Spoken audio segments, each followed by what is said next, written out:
great players, they have a great organization, and you tell them one thing. What is good, Raider Nation? It's your boy Raider Alex back with yet another video for you guys. Anybody that is new to the channel and you guys love Raiders related content like this, make sure to like, comment, subscribe to the channel. With that being said, let's jump right into it. The Las Vegas Raiders 2022 NFL season has officially ended, coming off an embarrassing loss to the Kansas City Chiefs.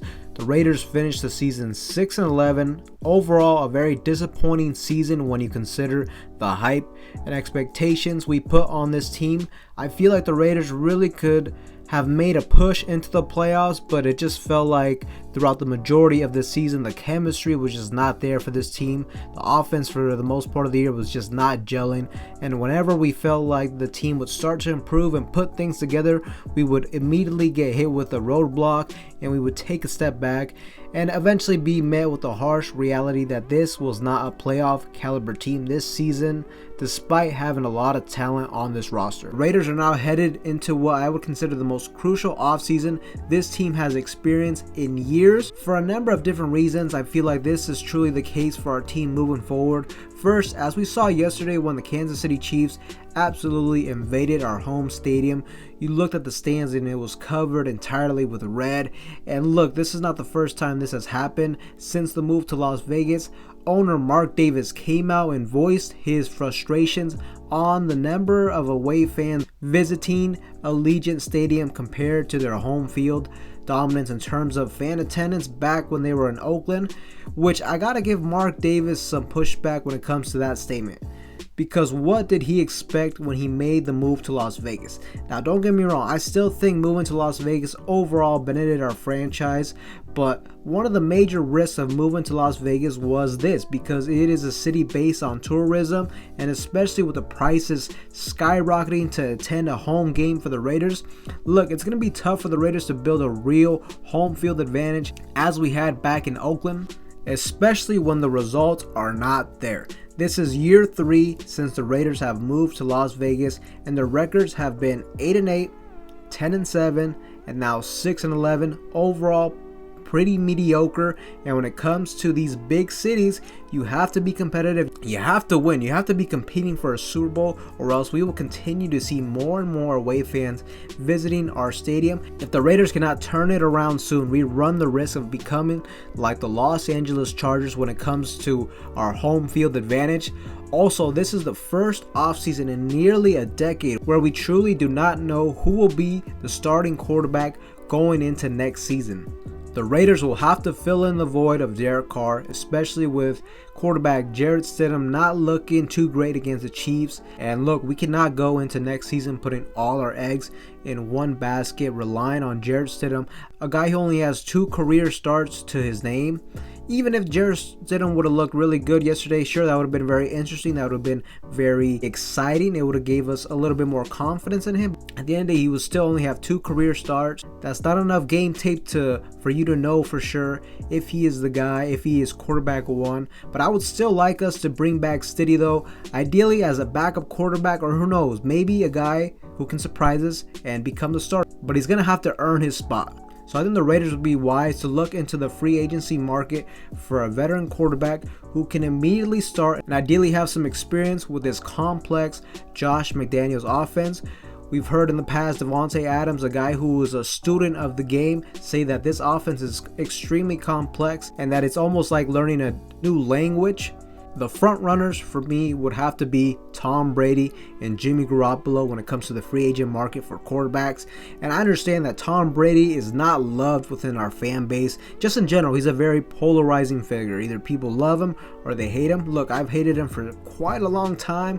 But at the end of the day, I think he truly gives us the best chance to compete next season, even at 46 years of age. So if he can do that, you know what? I'll put my feelings to the side.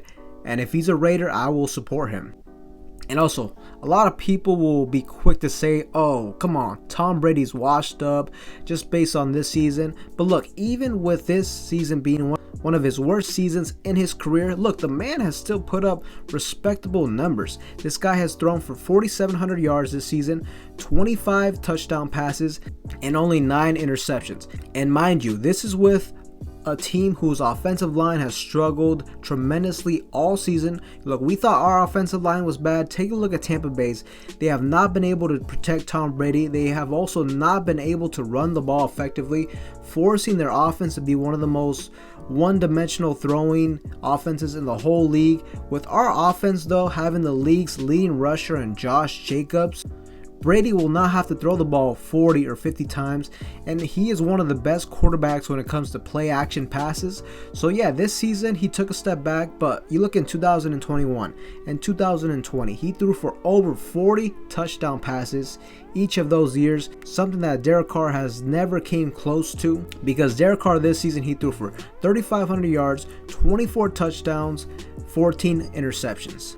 And last year, he threw for 4,800 yards, 23 touchdown passes, and 14 interceptions. So even with this being Tom Brady's worst season, it is still better than what Derek Carr has done in the last 2 years.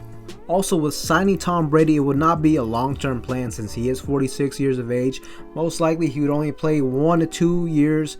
In the meantime, though, that's when you draft a young, talented quarterback who can sit behind arguably the greatest quarterback of all time in Tom Brady, a guy who is also familiar with this offense, and he can also sit behind backup quarterback Jarrett Stidham, a guy who also knows this system very well. I think this would be an ideal situation for a young quarterback to get drafted into. Let him develop and learn until he is ready to be thrown in.